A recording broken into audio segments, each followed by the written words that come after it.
We made this.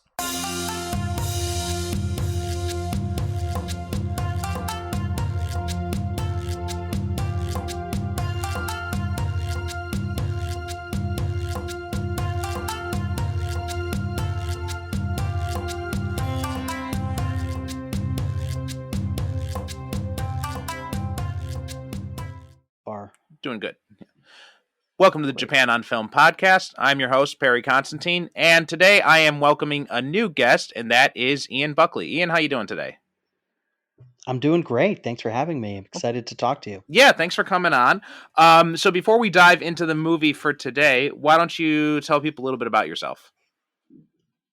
Sure. So, my name's Ian. I'm a fellow podcaster on the We Made This podcast network. I do cover Star Wars, Star Trek, primarily focused on the kind of like sci-fi fantasy element of pop culture. I do also do a lot of podcasting about movies. My largest kind of podcast is Illumination Above All, which is a podcast discussing the Apple TV show Severance. That is currently on hiatus between season 1 and 2, both the show and the podcast. But we will be coming out with some new episodes this coming year in between season 1 and 2, as we anticipate getting, now that the actors and writer strikes are over, more news about production picking back up, and we'll have some actual things to talk about again. Mm-hmm. And yeah, we also have, like I mentioned, Star Trek coverage. We Are Starfleet is the Star Trek show that I'm one of the hosts of, and I also have an occasionally updating Star Wars podcast called The Way. So I tend to keep myself busy all over the network. Cool. So what got you into podcasting in the first place? I've always been a podcast listener. I say always, but honestly, yeah, I've been listening to some podcasts of mine for 15 years or more. That's kind of a long time when I think about the span of my life and consuming a particular kind of media. Mm-hmm. And so I've kind of, I don't know, grown into adulthood with this format. And a few years back, the head of the We Made This network, Tony Black, was kind of putting the bat signal up on, I think it was Reddit at the time, Mm-hmm. about looking for co-hosts for a Star Trek podcast he was hoping to start up. That turned into eventually We Are Starfleet with myself, Mike Slammer at the time. He's also one of the co-hosts, and now we have two additional co-hosts, Ashley Thomas and Craig McKenzie. Mm-hmm. So there's four of us now on that show. Awesome. Very cool. And so we are the Japan on Film podcast, so we're focused on Japanese movies. What's kind of your history with Japanese cinema?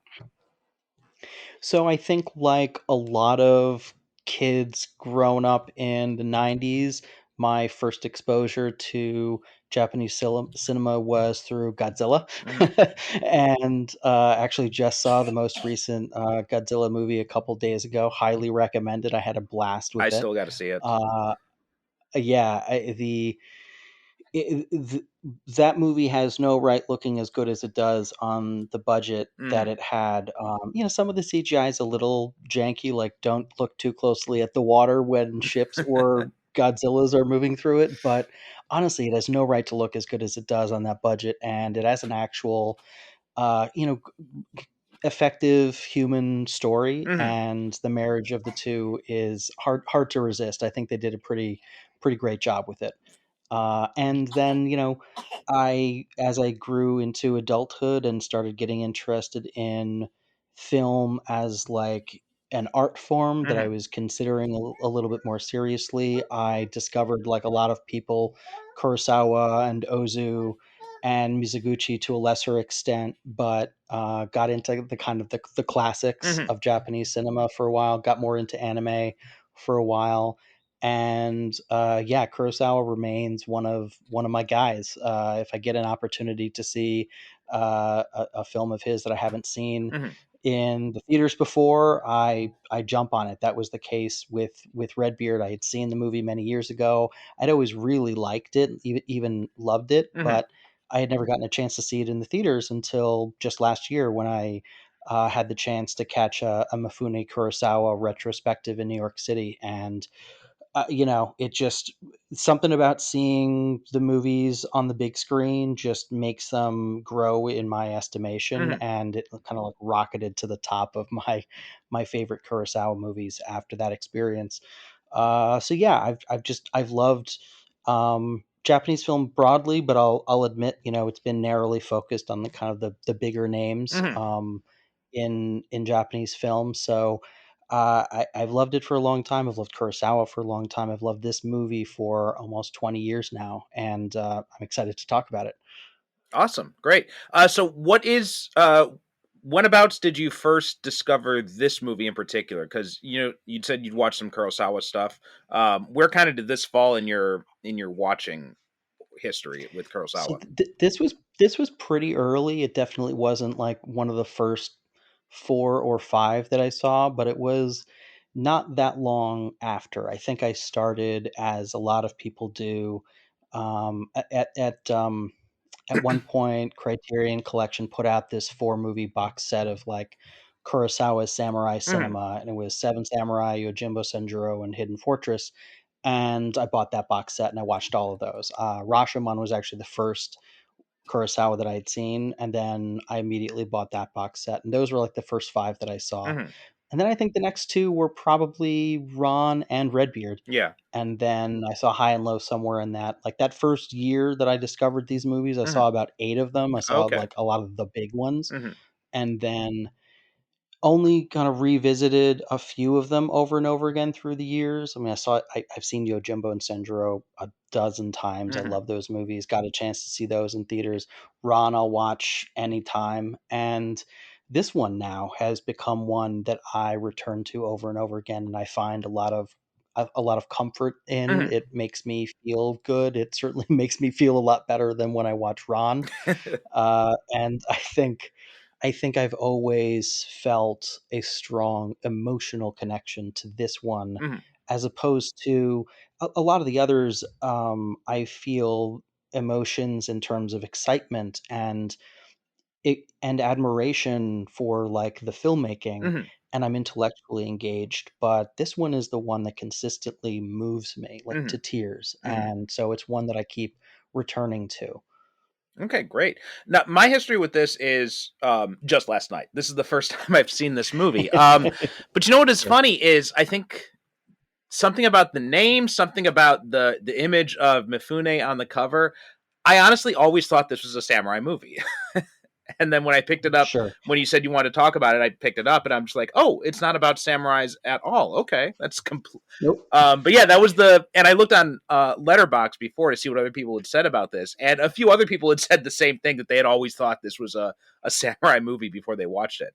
So, but it's interesting because it does combine a few different of these things. I think it's kind of fitting that this was Kurosawa's A, it was his last black and white movie, and B, it was the last movie he made with Mifune, because a lot of the kind of stuff that he became known for does kind of all get wrapped up in this movie. You've got the period piece setting, which he's known for with a lot of his samurai stuff. You've got the obviously collaboration with Mifune again, but also dealing with this kind of like social criticism of the ineffectiveness of government at the time, and that kind of, and like these kind of class divisions, which is stuff that he kind of explored a little bit in Ikiru. um and then you've also got this very humanist tale at the heart of the movie, so it does combine these different things that he was kind of working on his entire career up until that point. Yeah, it's a real transitional film for him for the reasons you mentioned, but it does touch on these themes that he's explored several times in his career. His attitude has definitely, I think, changed noticeably since Ikiru, especially. Like, you Hmm. watch that movie and, like, you watch Redbeard and you listen to the things that Redbeard says in the movie, and, you get a sense that if Kurosawa was making a story like Ikiru, it might, like, a government bureaucrat might not be the hero. Hmm. He seems to have become a lot more cynical. about the role of government in its ability to elevate and um, take care of a Hmm. population. Yeah. And he seems to focus a lot more on finding meaning in the struggle of ordinary people to achieve good in this chaotic and cruel world that seems to want to crush them at every turn. Yeah. Yeah, and I'm not sure when this fell in. I'm trying to double check. Do you remember when his suicide attempt was? So it was definitely between this and Kagemusha, but Okay. I'm not sure exactly when. Yeah, because you said about you're talking about the kind of change in his thinking between Ikiru and this one. I think I definitely saw that as well. Like he does seem a bit more cynical in this one as opposed to in Ikiru, where he definitely felt like there was a little bit more promise for government's ability. And I think a lot of that has to do with stuff he was seeing at the time, like I'm just basically pulling this out of just out of my brief understanding of like the 60s period, but that was the time when you saw a lot of this kind of growing social unrest in Japan, and people were kind of clamoring to try and make things better than it was before. But you had a lot of the same people who were in charge during the war being in charge after the war, and a lot of those same policies and ideas still being continued up until that day. So I think there's a definite cynicism he probably had when he was making this movie. Yeah, especially compared to like his earlier work, and like Ikiru came out like the war had been over for 6, 7 years, Hmm. and now it's like 20 years later, and he's getting a lot less patient with the idea of the government will fix anything Yeah, for us. yeah. So one of the things that stood out to me as well, and this is going to sound completely incongruous, but uh, have you ever watched the TV show Scrubs? Oh, love it. Yeah. So I get a lot of Dr. Cox vibes off of Redbeard in this.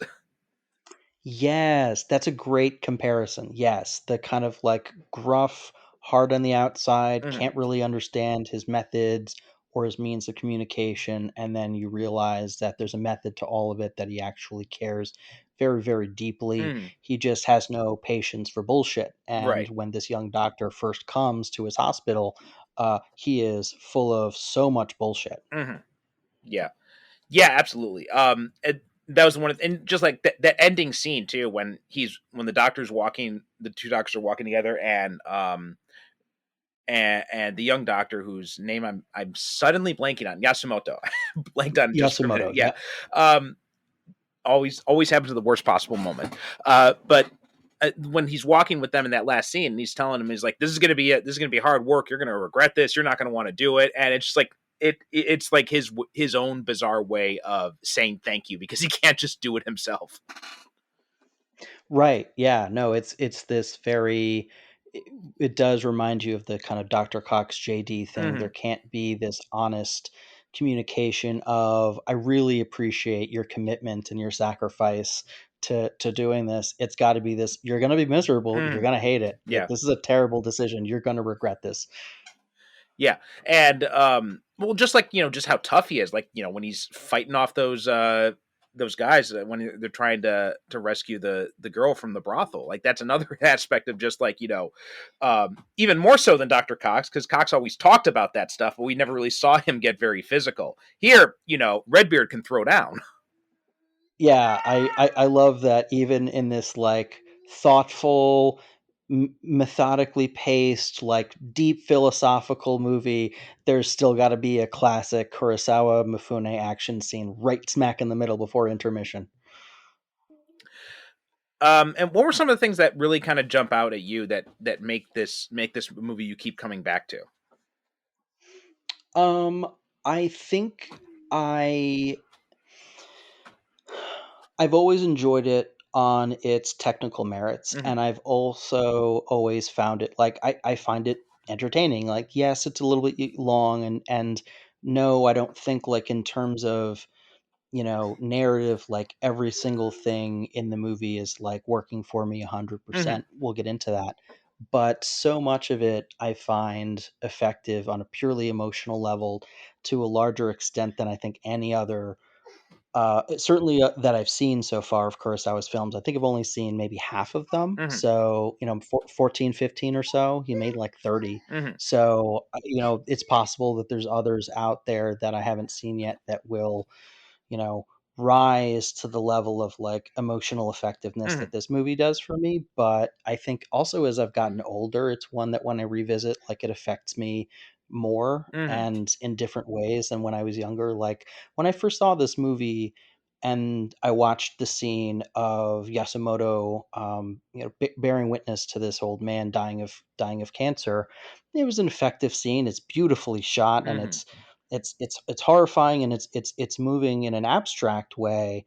But I've now had the experience in my life of being with my father while he died of cancer in a hospital bed, and Yeah, now same here. I cannot experience that Hmm. scene without going back to that place. And to find new veins of deep emotional truth in this film, Hmm. that I've known for 20 years, I think is one of the reasons why it keeps climbing in my estimation, Hmm. because there are other ones of Kurosawa's films that like I've come back to, have revisited, and I admire. Seven Samurai is a perfect example. Yeah. Love that movie. It's an extraordinarily influential movie. But every time I watch that movie, I feel like I'm getting less out of the experience. I Hmm. realize that sounds like weird to say, like it's a masterpiece, it's Seven Samurai, but like I feel like every time I watch this movie, I get something more out of it, Hmm. and I feel like it's grown with me in a way that many of his other films haven't, as much as I still admire them greatly. No, I think that's Um, totally fair. That totally makes sense. I mean, there are going to be those movies that speak to us on one level or another, and it's got nothing. It doesn't necessarily have anything to do with technical achievement or creativity or anything like that. It's just like the ones that hit you at the right emotional moment in your life, and then they end up sticking with you because of that. And yeah, um, and there's no telling what that movie's going to be, right? It could be something like right, it could be something like Redbeard. It could be something like I don't know, Happy Gilmore, right? You never know what right, this will be for to hit someone at that right point. I mean, for me, one of those movies is Guardians of the Galaxy Volume 2, because talking about the father thing, that sure, was the last movie my yeah, father and I watched together in the theater, and then he died about like a year or yeah, two after we saw it. So that movie has a special resonance with me just because of that shared memory and that shared truth between that link between that movie, which is all about fatherhood, and it being the right. movie that I experienced with my father.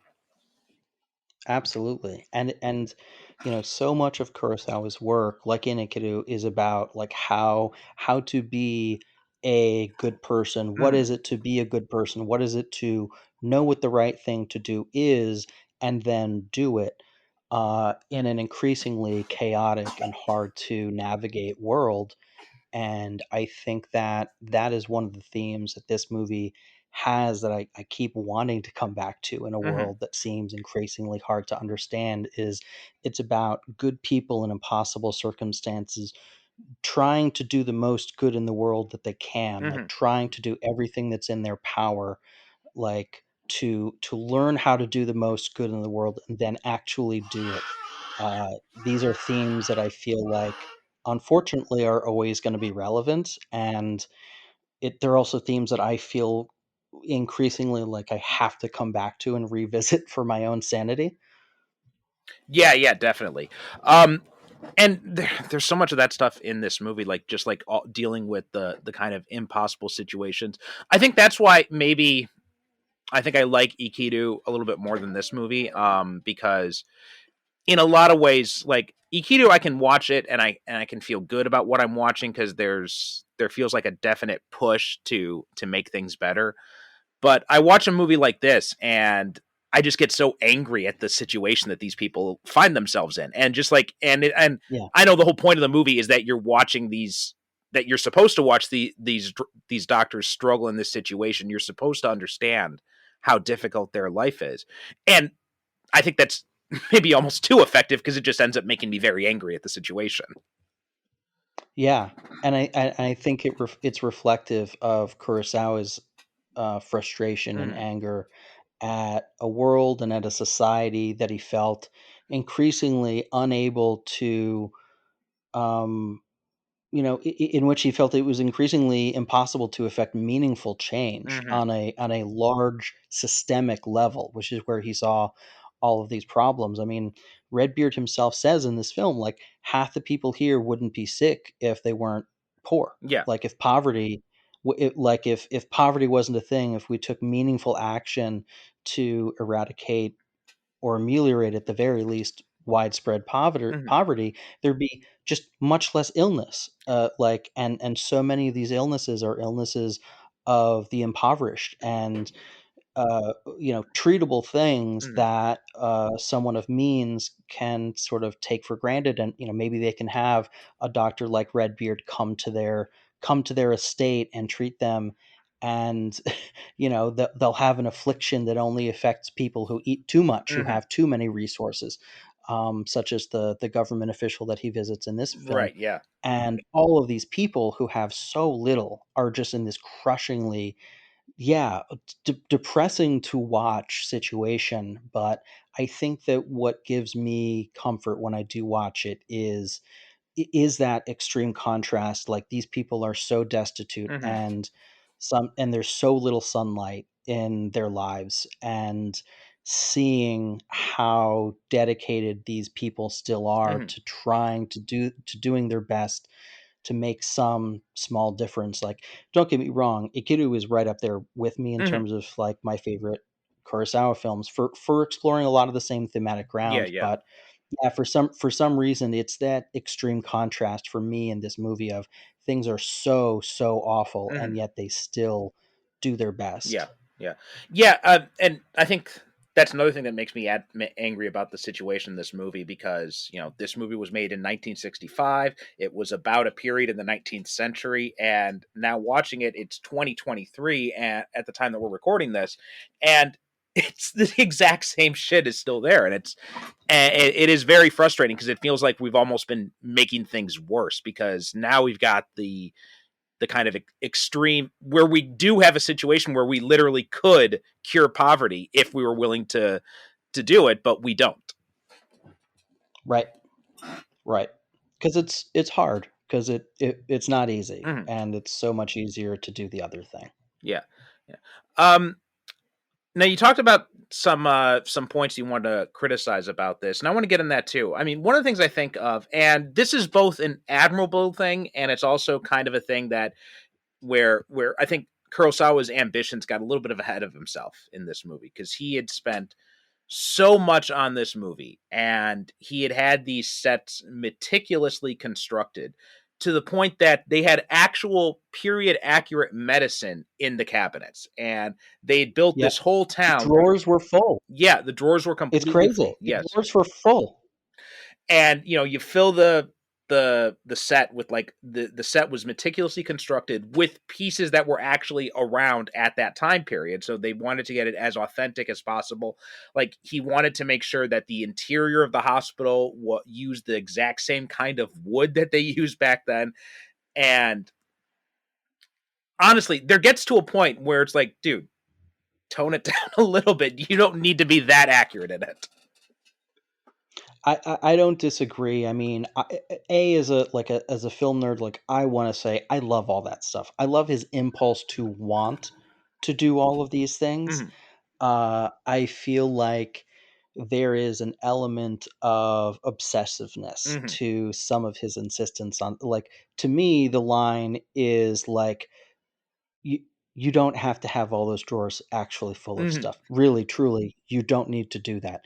It doesn't need to be anybody's job. Some poor PA Mhm. has to fill every single one of these goddamn drawers with stuff that nobody is ever going to see. And I get that in his mind, like, there's something for whether it's for the actors so that they just sort of instinctively kind of like know that they're in this place that is just so authentic, like they can just get into the space of these characters. I don't know. Like I'll be the first to admit I'm a little bit of a nerd Mhm. for thinking about like how cool that is in theory, but when it comes to the practicality of like this shoot, this production went on for so long. Mhm. Everyone got the flu twice. Yeah. Like Mifune was so turned off by the working conditions and Kurosawa's like immovability on some of these things, Mhm. and the fact that he had to turn down work. He turned down multiple Many, projects at yeah. the point in his career when Yeah.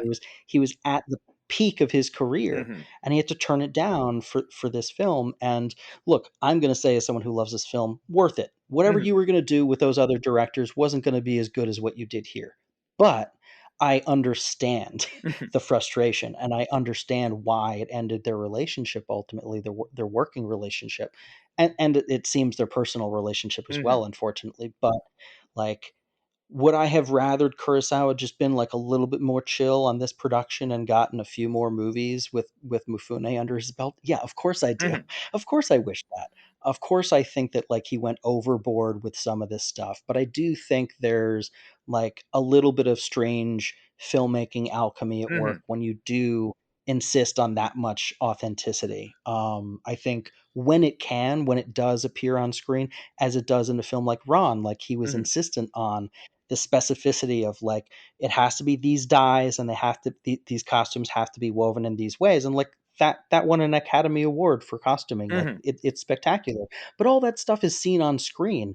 The stuff that's in drawers that never gets seen, the alleys of this entire village that he reconstructed, Mhm. the alleyways and facades of buildings that are never once on screen. Like Mhm. you can't tell me that really truly adds to this film being as powerful as it is, Yeah. because it's powerful for all these reasons besides that. Yeah. Yeah. Yeah, I agree. I mean, there's obviously there's a degree of authenticity you want to strive for, like you said, to make the actors feel like they are in that place.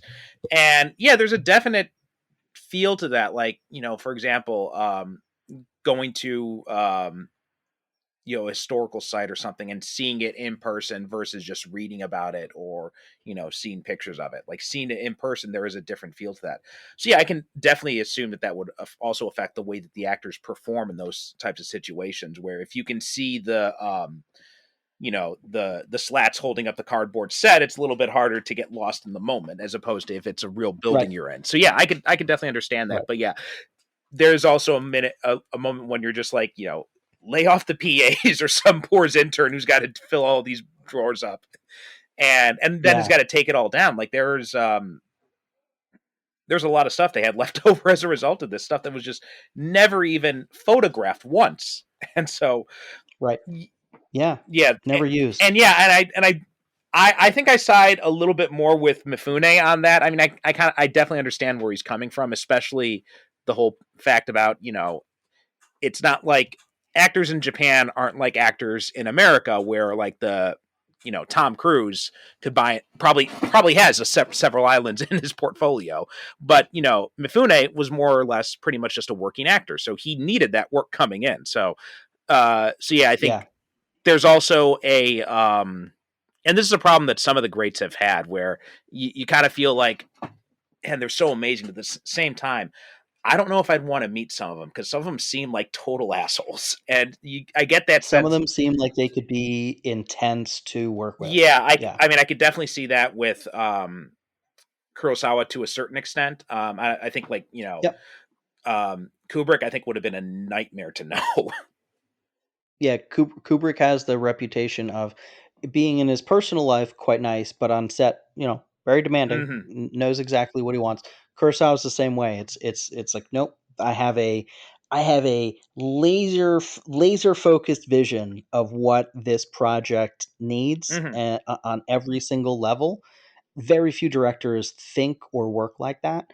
And I think that the trade off for anyone who works with these directors is that they know what they're getting in for. Hmm. Not that that excuses any kind of abuse or anything like that, Right. but I'm just saying that like you know that you're going to be choosing to work with a person who has a reputation for being difficult, Mhm. but that if you can get with the program, you're going to make some really timeless works of art Yeah. together. And that's why you see a lot of these people who say Kubrick is hard to work with, Kurosawa is hard to work with, yet they continue to work with them on project after project Right. for great lengths of their career. Yeah. Kurosawa worked with that costume designer or the production designer on Ron for like 30 years or Mhm. something, like they were longtime Well, yeah, collaborators I mean, also despite his even reputation. yeah, even up until the end, I mean, Kurosawa and Mifune, what, made 16, 17 movies together? So that Yeah. was obviously he had been able to tolerate it to a certain degree up until that point, but I think by the time it got to Redbeard, he just kind of felt like he had reached his breaking point with it. Yeah. Yeah. Yeah, and he was at a very different point in his career Yeah, by then. Like, he was getting offers from Hollywood, he was getting offers from Europe. Like, he was not a, Japanese market only actor, and he didn't know how long that window was gonna be open right, for him. right, yeah, yeah. And you mentioned some criticisms that you think about now. So what were some of those that jumped out at you this time? So I think for me, the biggest thing from a narrative perspective is, I don't, and look, I think this is one of Kurosawa's best. It certainly is one of my favorites, maybe even my favorite. But I have yet to watch a Kurosawa vehicle where I felt like the romance marriage angle was like the strongest element of any particular narrative for me. I mean, I think he has some post-war kind of neo-realist movies that he's done that have a little bit more, they have more women featured, but also like romance is a bit more of a focus. But I I don't know if maybe because this was in the original source material. I know the screenplay was adapted from existing stories, but yeah, the Yasumoto Masai romance that leads to the marriage at the end. That's the one element of this film that I never really lock into. Mhm. I never really it never really resonates as like this like emotionally true, deep thing for me to connect to. Like all of these other really insightful moments of human, of philosophy and like human, society getting along, these like deep questions of what it means to be a good person in the world. All of that is really rendered effectively. And then to me, it just feels like there's just this tacked on marriage romance story that I've never really cared that much about. I don't know. I mean, I know some of it is about the sort of traditional marriage structures at the Right. time, like to an American audience, especially in the 21st century. Like I look at some of this arranged marriage Mhm. stuff where like it doesn't work out with one sister, so you marry the other. Like okay, like I get it, different culture, different time, but it's just something that like I just can't relate to on any level. So it just really it's something that I struggle with in this film Mhm. particularly. I'd never thought about that as far as the romance angles go in Kurosawa's movies, but now that you articulate it out loud, that it just kind of rung a bell for me. And um, when I started thinking about it as you were saying, and I was having trouble thinking of any that were really effective romances as well. And I mean, I think the most effective one that I can think of is the one in Seven Samurai, and that's not even because of the characters at all. That's just more because of what that relationship is, how it reflects like the class attitudes at the time is really the more interesting thing. But as far Right. as like a relationship between two characters, you don't really know anything about that girl to understand whether or not she'd be a good match for the young samurai. Yeah, no, and honestly, that to me is one of the things in Seven Samurai that I always get a little bit disinterested in. I've seen it now enough times that kind of whenever the romance plot is playing out, I'm kind of like I'm ready for the next thing. Hmm. I kind of don't want to watch it anymore. Like it's never something that in that movie I've been invested in. Now other people may disagree, but I just for me none of these relationships that have been featured in his films have ever really been the emotional core for me to any of the stories. No, it almost feels like I'm not sure what his personal life was like as far as like marriage and anything like that. I'd known at one point, but it's been a while since I read up on that aspect of his Same, life. yeah. But doesn't strike me as someone who was, necessarily very good with the opposite sex, or very good with romantic relationships in general. Like, a lot of his movies, they seem to focus a lot more on um some kind of mentor student situation. Seems like more the relationship that he feels most interested in. Yeah, that's a good point. He's very interested in exploring different kinds of interpersonal relationships, but they're not really the marriage relationships that we see explored in films like Ozu is all about relationships in his films, and it doesn't feel like Kurosawa focuses at least on the sort of romantic or familial relationships that some of the other filmmakers of his era were. It does seem like a lot of the times it's this mentor relationship, or sometimes you'll have like sibling Hmm. relationships, but it's not really a focus on the romance for Yeah. me. And I, I don't know whether that's because of, like you said, he's just not as comfortable with that material, or doesn't really feel like he has things to say about that element of the human condition, while he has all of these other things he wants to say. Hmm. But yeah, it's always struck a bit of a hollow chord for me whenever there's a romantic element in his So films. he was married, and his wife died in '85. So that was, years Yeah. after, and he has two children. So that's all I really know, basically. But I'm not sure like how connected their relationship was. I mean, his brother died at a young age, and I think that really kind of had a big influence on Yeah. him as well. Yeah, Um, that was a big relationship. He had kind of a mentor-mentee right. relationship with his older So I brother. think maybe that might be one of the reasons why that's kind of like the type of interpersonal relationship he kinds to zero in on. Um, and also, I think another reason is because he seems to be much more focused on the larger societal themes, and it could be that he didn't think of romantic love as something that was really providing much of a commentary on what was happening in society at the time. Because you go back and you look at, Jimbo, you look at Seven Samurai, and you kind of watch these movies, or like this one too, like we were saying, and you try to watch it through the lens of the environment he was in at the time, and some of those societal themes start to come out a little bit more.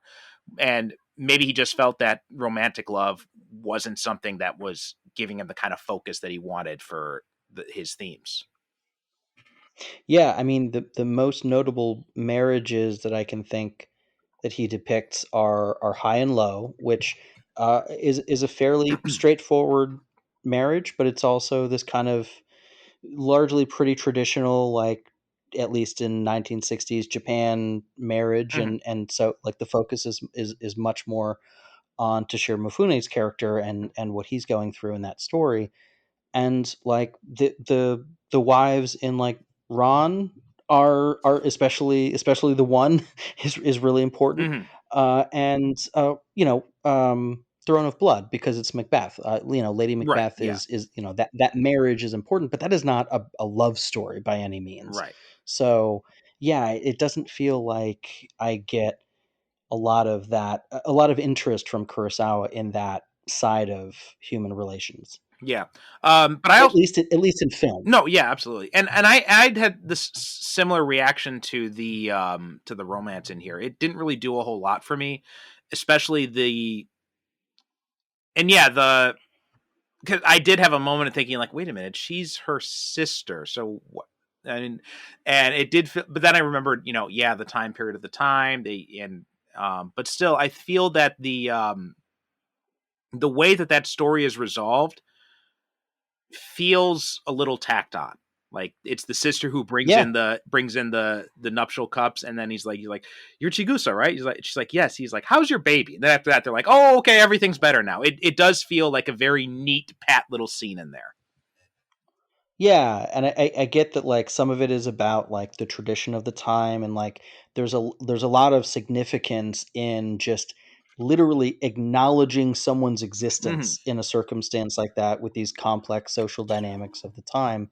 But I can't relate. I can't. I can intellectualize. I can intellectualize the relations of the time, like how these things had to play out. Hmm. But in terms of actually feeling like compelled by any of this interpersonal relationship stuff that was going on with them, like I'd much rather check back in with my friends at the hospital. Thank you very much. Like if we're going to have this 3 hour story, Hmm. give me more of the hospital folks, and give me one more story of Yasumoto like learning how to be a decent Hmm. person. Like if that's if this is what we're if this is the epic of human society that we're getting from Kurosawa as his last film of this golden age of Hmm. his, then I'd rather see a little bit more of that and less of this that I frankly feel like is one of the things he doesn't do exceptionally well. Yeah, and I feel like even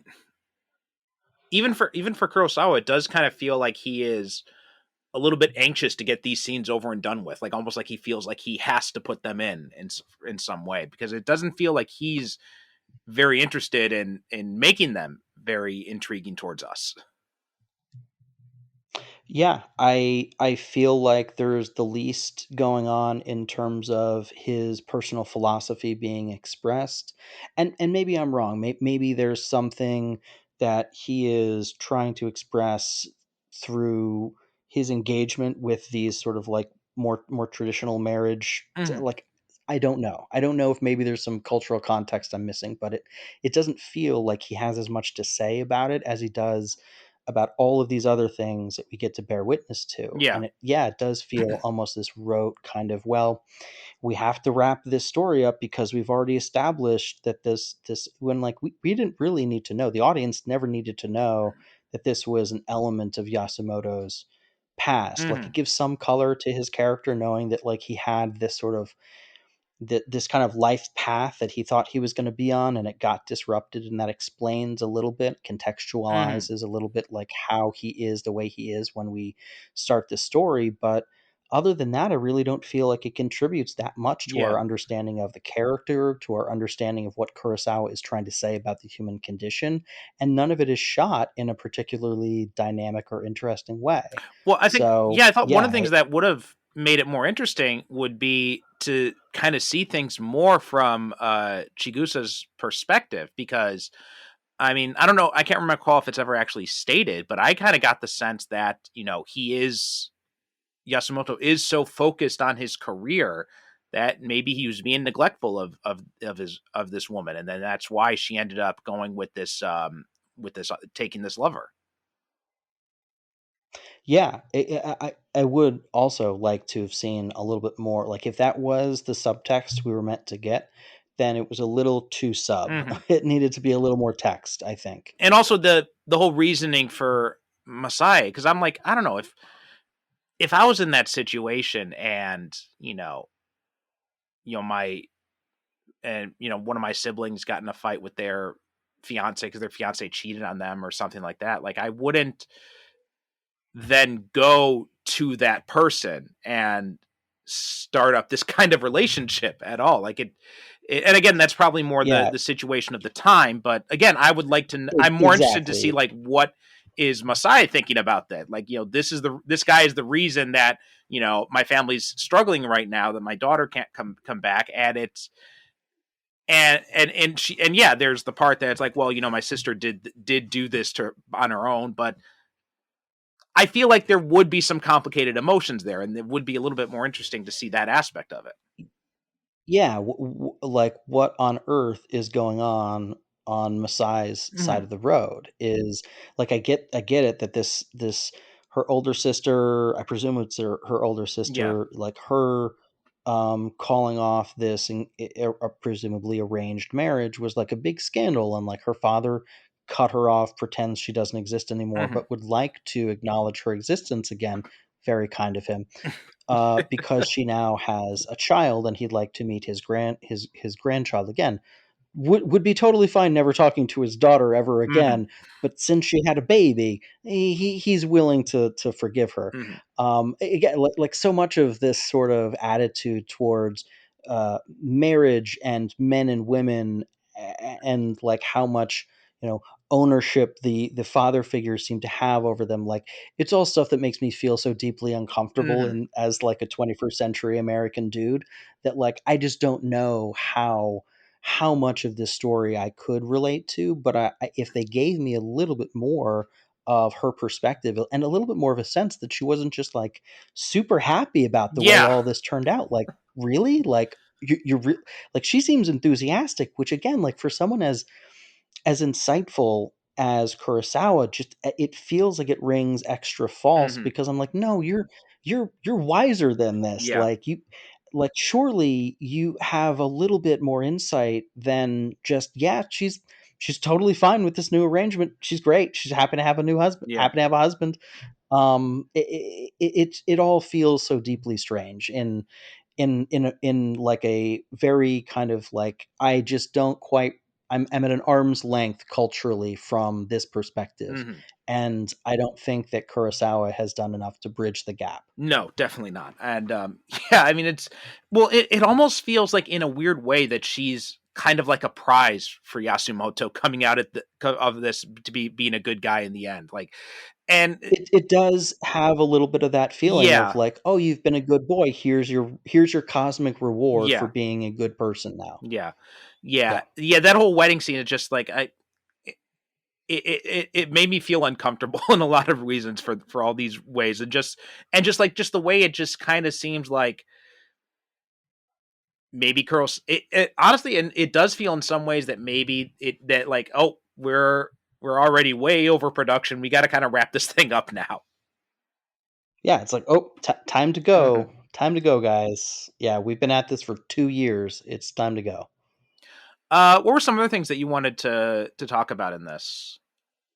So, like, all criticism aside, like, it needs to be stated again that, like, that is all, like, for me, minor criticism that does not diminish how highly I esteem this film. Hmm. There are so many things about this, just the journey itself of an arrogant young doctor, who is this social and professional climber, who's so focused on his career Hmm. and his status, and the journey of that character into being an actual human being, dedicating his life to the service of healing others.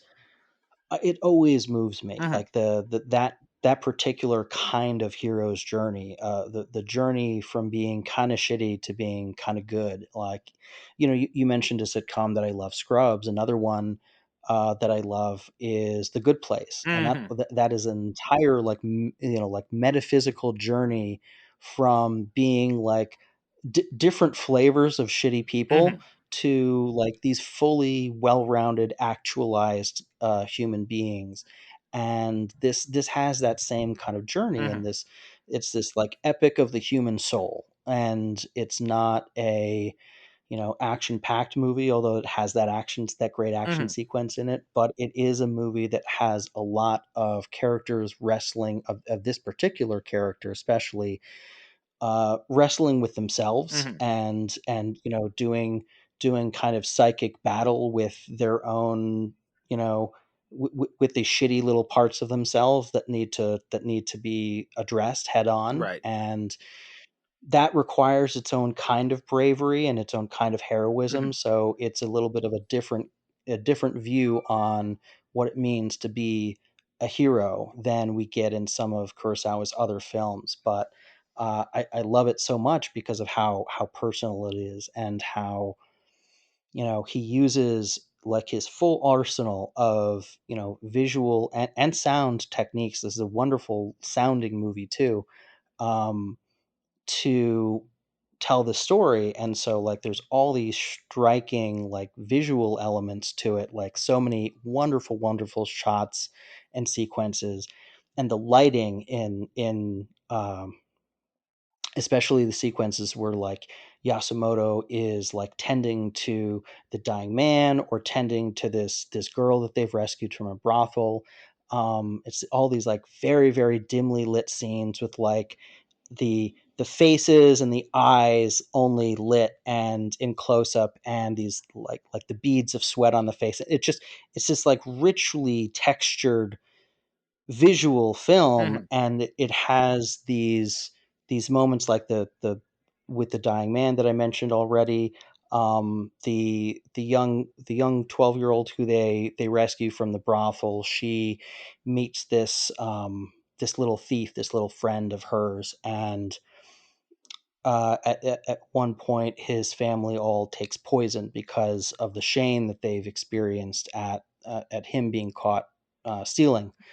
And she's at the side of her little friend, and he looks awful. Mm-hmm. I mean, he genuinely, like, this little kid looks like, I don't know what they did makeup and lighting wise, but this little kid looks like he is about to die in real life. Mm-hmm. Yeah. And it's so distressing to watch. It's so affecting, and seeing how much it's affecting her.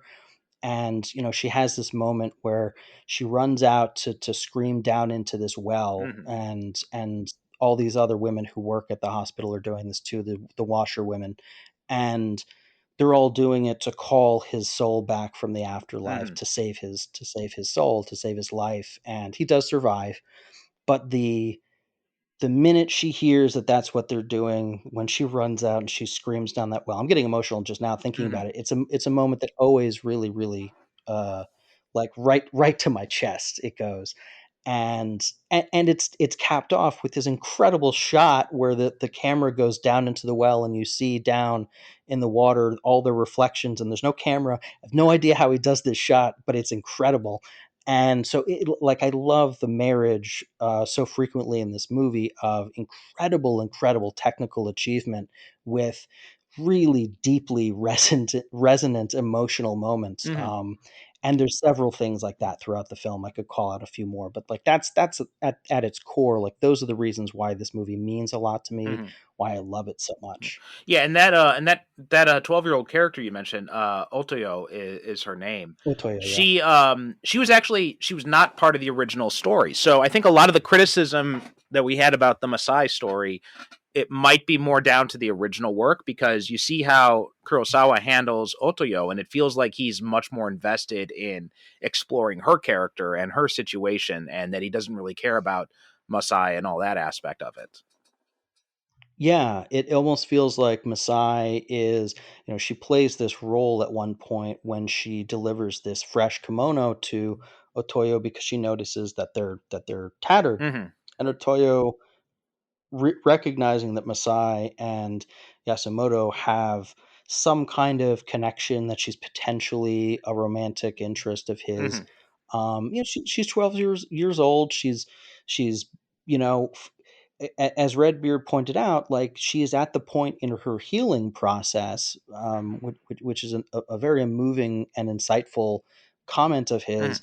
She's at the point in her healing process where she's having these, like, normal 12-year-old feelings again. She's like becoming the young girl, turning young woman that she was supposed to be Mm-hmm. before her growth was stunted by all this trauma she experienced. And now she's like, yeah, she's expressing jealousy, she's lashing out, but it's showing that she has healed emotionally, to this point, Mm-hmm. that's a good thing. And, like, if Messiah exists for no other reason than for that part of the movie, then, like, fine, Mm-hmm.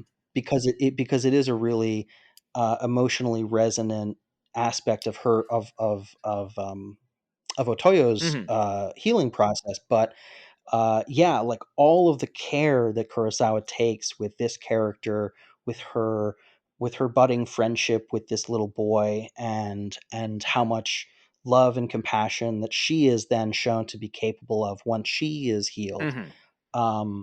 And, like, the continuation of that journey of healing others, of improving the world by improving the lives of those around you who are in it Mm-hmm. too. All of that is rendered so effectively, and it makes the stuff with Masai feel like, I don't get it, man. You know Mm-hmm. how human interaction works. You Right. know how human relationships work. You seem to have all this deep insight here. What gives over here? Yeah. Yeah.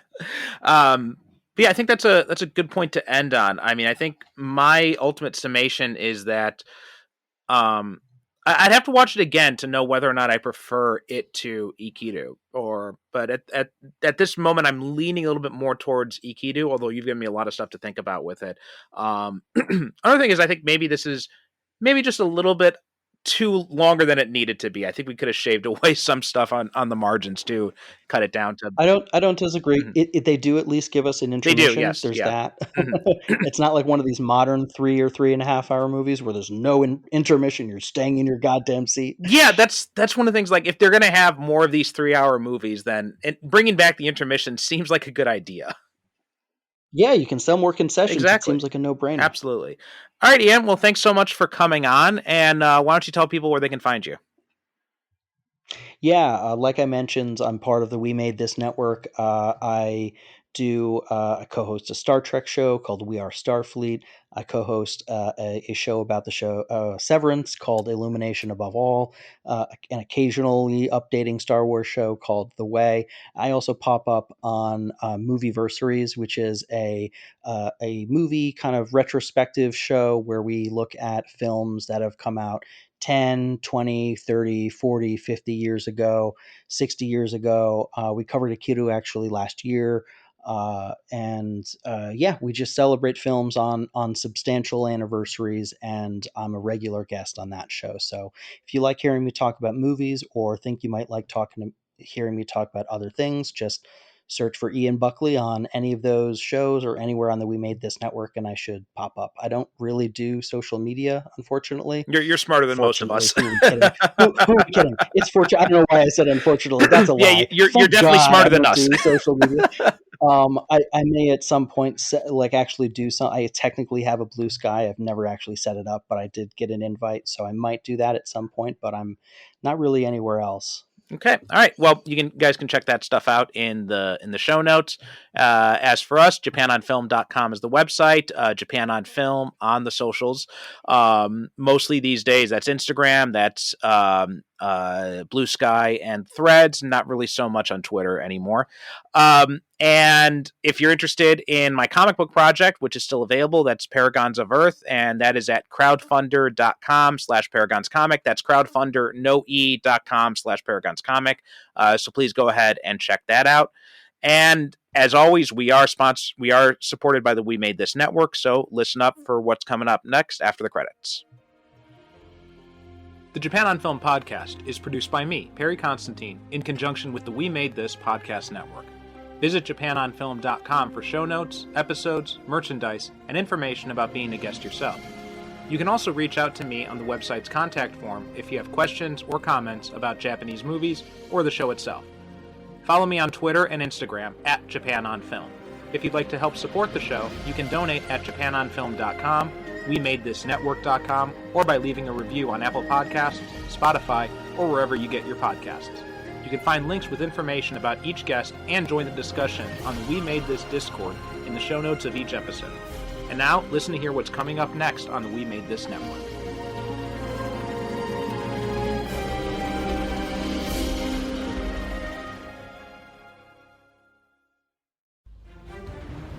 Three rings for the elven kings under the sky. 7 for the dwarf lords in their halls of stone. 9 for mortal men doomed to die. 1 for the Dark Lord on his dark throne. In the land of Mordor, where the shadows lie. Welcome to One Rules Them All, a Lord of the Rings podcast on the We Made This podcast network.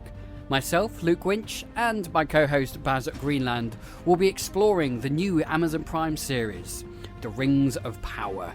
Week by week, we should be analysing each episode with a foray of guests. We have also been revisiting the Peter Jackson films and looking at them from a new perspective. So join us every week as we discuss the world of Tolkien and the Rings of Power. 1 podcast to rule them all. 1 podcast to find them. 1 podcast to bring them all. And on the We Made This network, bind them. You know what's tricky sometimes? Predicting who is going to win at the Oscars. You have to get yourself to a cinema to see all of the movies, or at least have all the streaming services so you don't miss a single one. you have to pay attention to all the precursor awards to see who is winning so far. The Golden Globes, the BAFTAs, they're the pretty obvious ones. But don't forget the Critics' Choice Awards, or the SAGs, or the DGAs, or the PGAs, or the Eddies, or the Gothams, or the AFI Top 10, or the National Board of Review. Ugh, exhausting, right? Or you can just join me for Academy Watch on the We Made This podcast network. I'm the host, Bo Nicholson, and I've been reading the trends, keeping the stats, and watching as many of the films as humanly possible, and I can tell you who the big players will be on the big night. Me and a guest will also be dissecting one of the key movies in the award season each episode. This year, it looks like Oppenheimer's to lose in several categories, including Best Picture. But can a mid-year release maintain momentum right to a Best Picture victory 2 years in a row? Or can Poor Things or The Holdovers stage a late season surge to steal the prize? Is it too early to discount the cultural phenomenon that was Barbie? Or Martin Scorsese's late career masterpiece, Killers of the Flower Moon?